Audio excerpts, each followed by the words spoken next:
Oui, il est une évidence que la paix serait l'absence des conflits violents.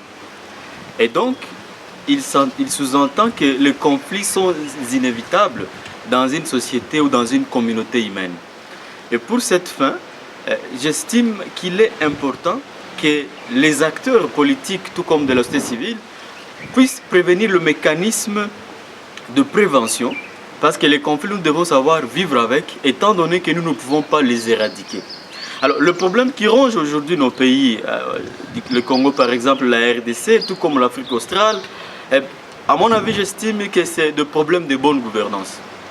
Parce que lorsque vous avez une armée que vous n'équipez pas correctement, une armée que vous ne payez pas favorablement, eh bien, il est une évidence que cette armée ne soit pas à la hauteur de sa mission pour protéger l'intégrité territoriale.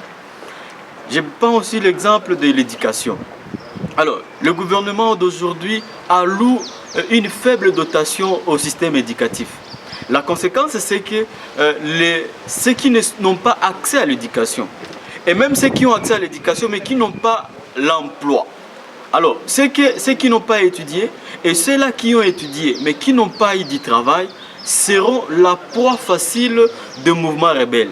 Parce qu'il se retrouve que pour recruter, on va chercher les désœuvrés, les non scolarisés. Mais comme c'est dans l'esprit des gens que naissent la guerre, et il se fait que c'est dans l'esprit toujours des gens qu'il faut aller éradiquer ces mécanismes-là. D'où l'éducation est un outil important pour éradiquer les conflits. Et voilà pourquoi l'UNESCO nous donne cette opportunité-là, que bien que la guerre naisse dans les têtes des gens, dans les esprits des gens, c'est dans l'esprit des hommes qu'il faut encore reconstruire la paix. Un autre aspect que je trouve quand même important, c'est sensibiliser au patriotisme. Nous devons sensibiliser au patriotisme, que les gens aiment leur patrie, que les gens soient de bons citoyens. Et étant de bons citoyens, nous ne pouvons pas être influencés par une puissance étrangère, nous ne pouvons pas être influencés par un État voisin si nous aimons notre pays comme notre première famille. Si nous aimons notre pays comme nous-mêmes, eh bien, nous ne pouvons pas laisser n'importe qui venir perturber l'ordre social. Et c'est ce que je pense pour l'avenir de l'Afrique. Nous devons être des bons patriotes, sauvegarder la bonne gouvernance, eh bien, c'est là notre région va être refondée sur une bonne base.